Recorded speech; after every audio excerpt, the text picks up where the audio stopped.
UPSC previous year questions की series में एक और क्वेश्चन यूपीएससी प्री 24 से डिस्कस करेंगे। क्वेश्चन पूछा गया था प्री 24 में आपसे, with reference to perfluoroalkyl and polyfluoroalkyl substances they are used in making many consumer products. तो आपको बता दिया गया था पीएफएस के बारे में कि इनको कंज्यूमर प्रोडक्ट्स में यूज किया जाता है। अब आपको उसके बाद बोला गया था कंसिडर द फॉलोइंग स्टेटमेंट। पहला स्टेटमेंट था PFS are found to be wide spread in drinking water, food and food packaging material. ये बताया गया था कि जो पीएफएस हैं ये बहुत ही भारी मात्रा में वाइड स्प्रेड है ड्रिंकिंग फूड और फूड पैकेजिंग मटेरियल में। सेकंड स्टेटमेंट था PFS are not easily degraded in the environment, they are not easily degraded in the environment. Third statement था persistent exposure to PFAS can lead to bioaccumulation in animal bodies. और इसका सही answer जो था वो था all of the above 1 2 3। तीनों ही statement सही हैं। हम लोग देखेंगे कैसे तीनों स्टेटमेंट सही हैं।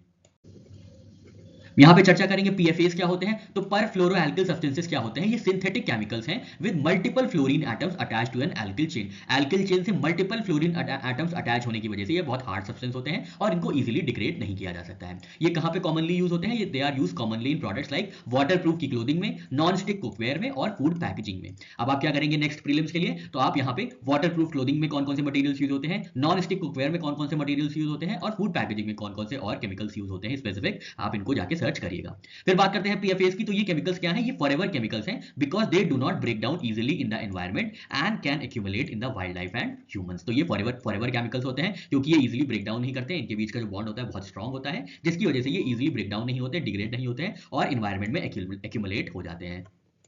अब यहां पे हम आपको बताएंगे कि ये क्यों डिग्रेड नहीं होते हैं, क्योंकि इनके बीच का जो कार्बन फ्लोरीन बॉन्ड है वो बहुत ज्यादा स्ट्रांग रहता है and it is one of the strongest in organic chemistry. ये जो बॉन्ड है कार्बन फ्लोरीन का, ये one of the strongest bond है ऑर्गेनिक केमिस्ट्री में, जिसकी वजह से पर और पॉलीफ्लोरोएल्किल सब्सटेंसेस जो होते हैं वो इजीली डिग्रेडेबल नहीं होते हैं। केमिकल स्टेबिलिटी बहुत ज्यादा हाई होती है, जिसकी वजह से बहुत ज्यादा एनर्जी रिक्वायरमेंट होती है इस केमिकल स्टेबिलिटी को इनस्टेबिलिटी में कन्वर्ट करने के लिए या कार्बन फ्लोरीन बॉन्ड को ब्रेक डाउन करने के लिए, जिसकी वजह से इनको ये रेजिस्टेंस डेवलप कर लेते हैं to heats, acid and biological degradation. तो स्टेटमेंट थर्ड यहां पे सही हो गया। फिर ये रेजिस्टेंट टू नेचुरल प्रोसेसेस होते हैं, they do not readily degrade through hydrolysis, photolysis और माइक्रोबियल एक्शन।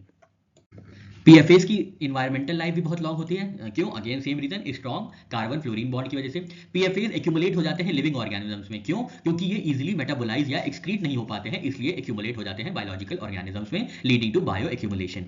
फिर इनका जो मैकेनिज्म है नेचुरल ब्रेकडाउन का वो काफी ज्यादा लिमिटेड है, क्योंकि जो बैक्टीरिया और एंजाइम्स जो ऑर्गेनिक कंपाउंड्स को ब्रेक डाउन करते हैं वो इजीली डिग्रेड नहीं कर सकते हैं पीएफएस को, इसीलिए इनको फॉरएवर केमिकल्स के नाम से भी जाना जाता है। ठीक है, इसलिए इनको फॉरएवर केमिकल्स के नाम से भी जाना जाता है।